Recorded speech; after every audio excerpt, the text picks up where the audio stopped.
Yes, he's outside. I told him that he was supposed to be in the studio, so for Wednesdays he will come in here to resume. Yes, he will not be as dull.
Okay, many thanks for staying with us.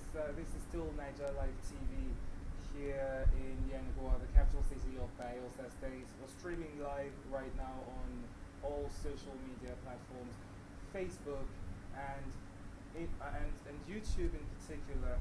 Just go there, subscribe to our channel on YouTube, like our Facebook page, follow our Facebook page, depending on whatever button is appearing to you, and endeavor to share so that your friends can also be a part of the good things going on here. This is Stories Making the Round. I'm Victor Eulogy. And I'm Gracious Fenana. Thank you for joining us. Okay, and well, today on Stories Making the Round, we've got just a few stories that we'll be taking a look at. But then let's start off with one of the biggest stories right now that is on almost every paper is that of Kwan Kwaso, Mieti Allah, and Fulani militia, who, according to US reps, should be banned from entering America, and their assets should be seized. Well, US reps are proposing a visa ban on Kwan Kwaso, Mieti Allah, Fulani militias, and others. Well, the NNPP, that is the party where Kwan Kwaso is the leader, has come out to say it is surprising and that they're shocked that the US reps are saying this sort of thing. It is a shocking thing to them. But Gracious, how is this shocking? Okay. Well, also, before even getting here, I watched the, I think this, is that the party spokesman or Kwankwaso? What's his name? Galadima. How he was, that man is very funny with words, how he was defending and says that he suspects a political foul play here because of how big the name Kwankwaso is and the Kwankwasia movement is. So there are people who are trying to paint him black in not just here in Nigeria but globally, and that's the reason all of these things are coming up. And I saw the interview advising him that whatever arguments he has, I think he should go to the US and make that argument with the people that have actually named it, because it's not like you mentioned, not just him, Kwankwaso, but I think the Mieti Allah Association as well. And Riley Moore is the person who actually talked about this. Now, Senator Riley Moore has always been big. He's always been talking about the situation of the religious freedom in Nigeria. And I think, let me quickly take a look at the bill they tried passing. I think they introduced the Nigeria Religious Freedom and Accountability Act of 2026. He's trying to pass a bill such as that, and he's always been big on that. I think sometime in 2025, was it not Riley Moore or someone who says that they were going to release published names of Nigeria big names that are actually sponsoring terrorism in Nigeria? And so a lot of us waited. I, for one, I waited to see if they were going to really publish. He says he knows, he's aware of such persons, and he was going to publish the names. Now, some persons might try to say, okay, it might be a political thing, but whatever it is, when we see things like this, it might be wrong for them to even say that. I mean, these are people outside the country, so how do they even have access to such information? But then again, saying. They are politicians and people who have been in the game that are actually doing their own investigations to see things like that. So most times when things like this come up, sometimes rather than, saying it has a political undertone, why not try to investigate and see how far this will play? Try to see. Most times when people publish names like this, because we are really going through so much when it comes to insecurity in Nigeria, and then when we hear things like this, names have really been mentioned, and most times the public will ask, when these names are mentioned, rather than trying to color it or some politically undertone kind of stuff, why not try to see how you can investigate and see how this play out? Well, it is in the place of the person that has been accused. I mean, Senator Kwakwaso, the head of the Kwankwasia movement, to also come out to actually, in fact, people, the party has, even the NNPP, there's faction with the NNPP, so his faction has actually reacted, but the faction of the man who was heading the NNPP before the Kwankwasia movement came, we're yet to see anything from that party, but we don't even expect them to say anything other than what they might, at the end of the day, a lot of persons will assume that they will say. So Kwankwaso also has a role to play in trying to clear his name from allegations such as this one. Can we have a picture of Kwankwaso on the screen, so that our beloved viewers can see the man that we're talking about. Now, one thing that is quite interesting, or one question that has not really been answered, is why Kwankwaso, is he linked to these terrorists that have been terrorizing Nigeria? Is he linked to them? Is he a terrorist financer or financier? Okay, is he one of them? Is he one of the sponsors of these bandits? So we need to get more information on exactly why they're asking that he be banned. But the truth is, if you look at the performances of most Nigerian politicians, it is majority of them that should be placed on a visa ban. First, do we even need the US to place us on a visa ban? No, we don't. We need to place ourselves on a visa ban. A country where the president is hardly in the country. If you go to some states in this country, you hardly see the governors in the state. Yeah. It is the deputy governor, and sometimes it's not even the deputy governor who is in charge, because he's scared that if he delegates authority to the deputy governor would overthrow him. So when you go to some states right now in Nigeria, the governor is always not in town, and then it is somebody else who is running the affairs of the state. Now, that's the same thing we have here in Nigeria. Our leaders are always on the move. What are their favorite destinations? The US is one place they like to travel to. For a country that is talking about cutting expenses, for a country that is talking about progress, a country that said no, fuel subsidy was costing the country too much, a country that has made all sorts of economic decisions, such a country should also be looking at some of these trips being unnecessary. How many times do we see the US president travel? Like, how many times does he travel out of the US? It is only on very serious matters that he travels. But then we have Nigerian leaders constantly on the go. And when you ask them, most times, they tell you it is because they are trying to woo investors. Everybody is always wooing investors. Anyway, I think this goes beyond Kwankwaso. Every politician in this country should place himself on a visa ban, especially the ones that are directly in charge of the affairs of this country. Place yourselves on visa bans. Stop traveling. Stay down here. Let us face our problems together, and let us, deal with these problems together. Okay, Gracious. I think you've got another story there for us, right? I think you wanted to take the one from the states with the explosive that happened. If we still have that story, we can actually let's take look it. At, Well, I think I'll take it here now. A suspected improvised explosive device donated on Wednesday at the Bayelsa State Secretariat Complex in Yeregua, prompting an emergency response by security. I think this is for us here in the state, but then for the fact that we have GLOA viewer participation. We are really going to take the story from the top. Please apologies. Let me take it from the top now.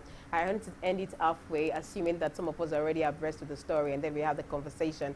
Now, a suspected improvised explosive device donated on Wednesday at the Bayelsa State Secretariat complex in Yenagoa, prompting an emergency response by security agencies and a temporary disruption of official activities.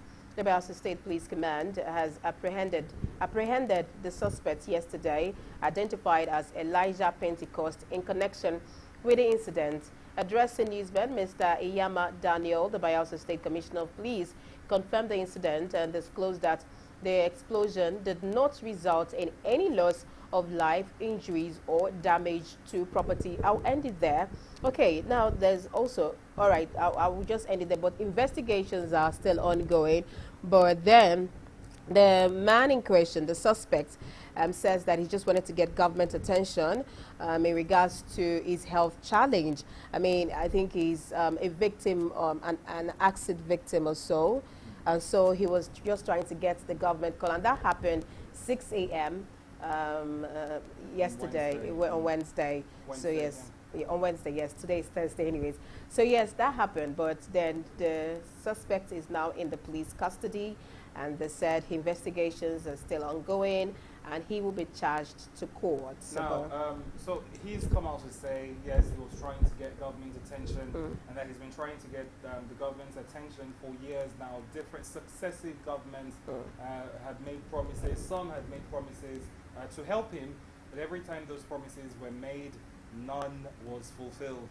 And that is why he felt this was the best way to get across to the government. But then one question that needs answering is, why this method? Why this method? Let's just assume his explosives detonated and the Federal Secretariat building was destroyed. Let's assume maybe he would have said, okay, they're very small explosive devices and would not cause massive damage. Again, what if his explosives had caused a spark because he kept them somewhere around the premises? What if there had been a spark? What if there was a pipeline under where he kept it? Because here in Bayelsa, most of us do not even know where pipelines are passing. That's the truth. For somebody like me who has no engineering knowledge, I can't even tell where pipelines are. And we have lots of them running across the state. What if where he did it, there was a pipeline, or there was any sort of pipe that had crude oil or a PMS or anything of that nature? What if his explosion caused an electrical fault that led to a fire led to an arson, for instance?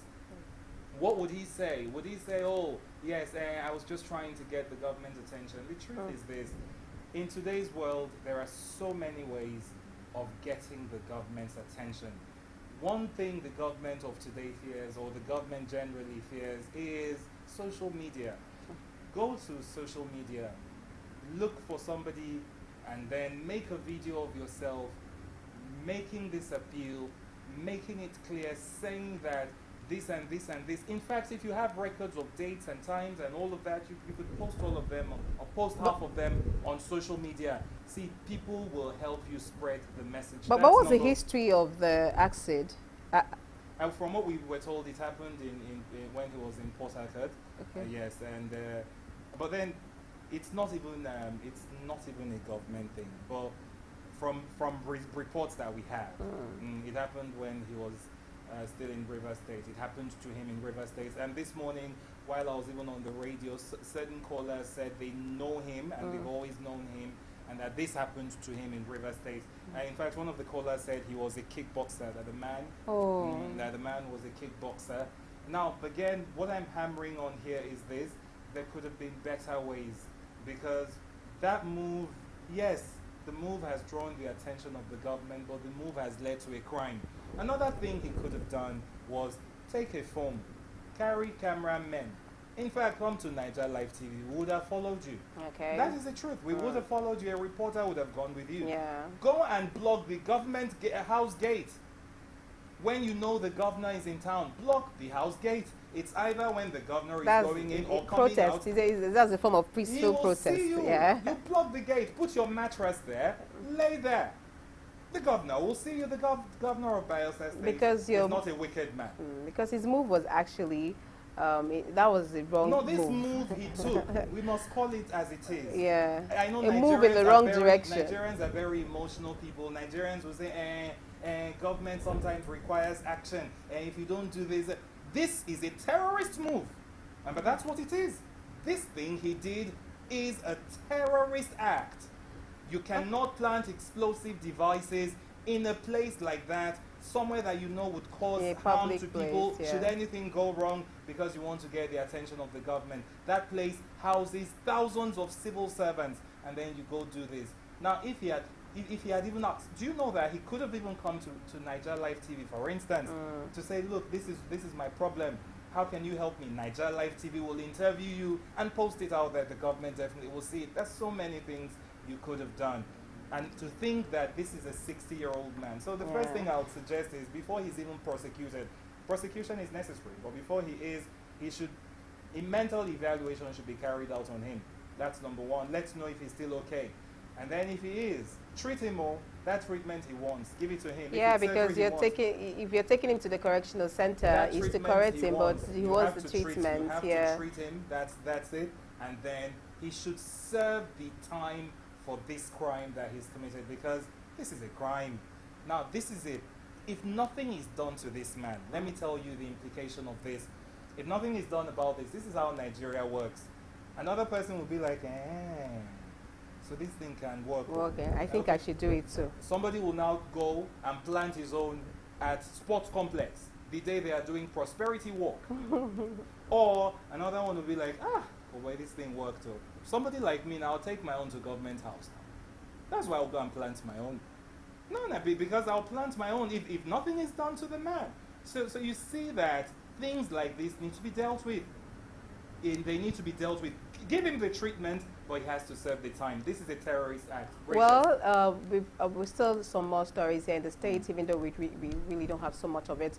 I think farmers in Bayelsa State are crying out to the government. I mean, we have grazing law in the States, but cattle rearers have refused to adhere to the grazing law and have been destroying crops. And also for some of the farmers, there are videos of them, explaining how their lives are being threatened. Sometimes you see the cattle rearers threatening that we are not only coming to your farm, if you dare open your mouth, we destroy you. And there was, most women cried out that this period is a very difficult time for them, that the Bayelsa State government should stand up and intervene. It is so disheartening that we have a grazing law. Yesterday we saw on the news how the federal government says that they want to go into an open grazing law and see how they can curb the issue of cattle rearers and farmers, having altercation of whatever problem, free for all and all of that. But then here in Bayelsa State, we've seen the announcement over and over again that if your cattle are caught walking on the major roads, they will be arrested. It will be arrested, or you as the cattle rearer, you will be sued to court, and because that's an offense. And also you are not permitted to go into farmlands because we have a law here. But it is very obvious that when you have a law that action you cannot back it up with action, people rarely take you seriously. And that has been the case here in Bayelsa State between farmers and the herders have been having problems for some time now. It started this way in some other place in the north, and today it has become an alarming issue where you always wake up to calls of farmers crying that they were killed in their numbers, they were this and all of that. So if you're saying that this is small, because most times you talk to people in politics here in the state and they'll tell you Bayelsa is relatively peaceful, Bayelsa is not, it doesn't have to be like other states. Let's actually curtail the peace. Okay, we have this peace, let's maintain the peace. And people have been crying for some time now that farmers, herders have been invading their farmlands and destroying their crops. These are businesses. You cannot use your own business to destroy the business of other people. So the Bayelsa state government and those who are in charge of cattle here in the state should please brace up and stand up to the call of the citizens crying about how herders are invading their farmlands and destroying crops in the state. It is sad. It is sad. It was really sad. Recently, it took a young girl going on a one-man protest to get the attention of the government. The Commissioner for Youth, is it youth what now? Commissioner for Youth, that is Alfred Kemepade went to her farm to see. Well, the conversation on social media, the conversation between him and the girl was more on, okay, what she is. Oh, she's a graduate. Oh, you're a graduate. You're farming. Most graduates cannot. You know, the talk for me did not sound reassuring enough. But it's a good thing. Good thing that he went and he met the girl. Good thing that he told them also that he was going to get back to his superiors to speak to them concerning the matter. Lots of persons have been complaining. It is not a today thing. The truth again is this. When you keep pampering these sort of issues, they will escalate one day and they will become something you can no longer handle. And that's it. Now that it is still simple, we should handle this. We are preachers, we are crusaders of one Nigeria. But one Nigeria does not mean I should enter Gracious's house and scatter her house. Scatter my house. That is no longer one Nigeria. And Gracious will now be laughing and saying, I love you with the love of Christ. But anyways, I mean, the government needs to stand up to this whole brouhaha between the cattle rearers and, of course, the farmers in Bayelsa State, because the reports have been too many very recently. It's every day. If you go to the rural communities, you see, in fact, traditional rulers are also saying that they arrest these people and at the end of the day, they still release them immediately. While government sometimes blames traditional rulers and say, if you don't stand up to your responsibility, I will dethrone you. These people are also crying out on a daily basis that the people who are in charge of these things can be some politicians because you own this cattle. It could be politicians. It could be the wicked agents we have in the police force, because the Nigeria police has got a lot of good persons. Good persons, there and are also so many good officers, but the bad eggs are still there. There are bad eggs, and some of these bad eggs are in leadership positions. I watched a video yesterday. Two kidnappers were apprehended in Edo State, and they alleged that they were sent by a DPO that brought them into the state. And so when you see, well, we actually yet to get to the bottom of that story, but these kidnappers actually alleged that. But we want a peaceful state. I was telling someone, Bayelsa is actually a very beautiful, peaceful. Don't try to come for my state, but you understand it, eh? The thing is, we want to live in a peaceful environment. I was saying Bayelsa is very beautiful, but not as big as some states, some streets even in Abuja. So we can actually manage certain situations. The governor cannot work alone. That's why we have the commissioners. That's why we have the essays. That's why we have. So when you are saddled with the responsibility of taking care of a particular department, can you stand up to your responsibility? There is a committee for open grazing. In fact, we also have another committee that takes care of security aside from the mainstream security that we have. We have Peace Corps. We have bodies connecting each other in the states working, and so we want to see that monies are not just being appropriated to such agencies, to such committees without walking the talk, without doing what you ought to do. When you are saddled with a responsibility, if it's something you cannot do, why not deny? Why not decline the option? Why not decline the call? So someone else who can actually wear the shoe and wear it correctly can take up that responsibility. I feel some of these officers cannot do beyond where they are because they are under authority. Some of them cannot because they are under authority. But then, Gracious, Again, the key thing there is, let us handle this matter now that it's early. Before one day we hear that 2 villages, 3 villages, 10 villages, some villages in southern Ijo, some villages in Sagbama have been occupied by bandits, and they are now forcing them to pay taxes. We don't want to hear that so sort of thing in please, Bayelsa. government, please stand up to your responsibility. I mean, you are there to protect lives and property, and these things, we don't want to see them going on ongoing in our state. We want to see that we're really living, maintaining the peace. In fact, most times when you travel, we interview politicians regarding peace in the states, security. They, Nigeria is one of the most peaceful. I mean, Bayelsa State is one of the most peaceful states in Bayelsa, in Nigeria. We want to just live in peace. It's a good thing. It's a good thing. Let's keep it like Let's that. maintain it. Let it not get be it better on paper. On paper, or let it not be audio piece.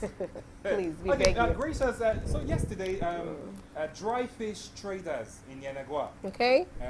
they've threatened to protest over a new levy that has been imposed on them by the state revenue board. And so, dry fish traders at the Swale market in Yenagua have threatened to stage a peaceful protest to the government house over the introduction of this levy. Now, the traders expressed concern that the levy is to be collected by a third-party vendor, a move that they say could worsen their economic burden. They also alleged ongoing extortion by market administrators, claiming that multiple and unauthorized charges are already affecting their businesses. Well, according to the traders, they said if the government fails to address their grievances, they will proceed with a peaceful demonstration to demand the suspension of the levy and an end to the alleged extortion. They said they are charged 1,000 naira for each basket of fish. That's to bring it into the market. Wow. Then at the gate, they also pay. You pay a fee of 500 or 1K to enter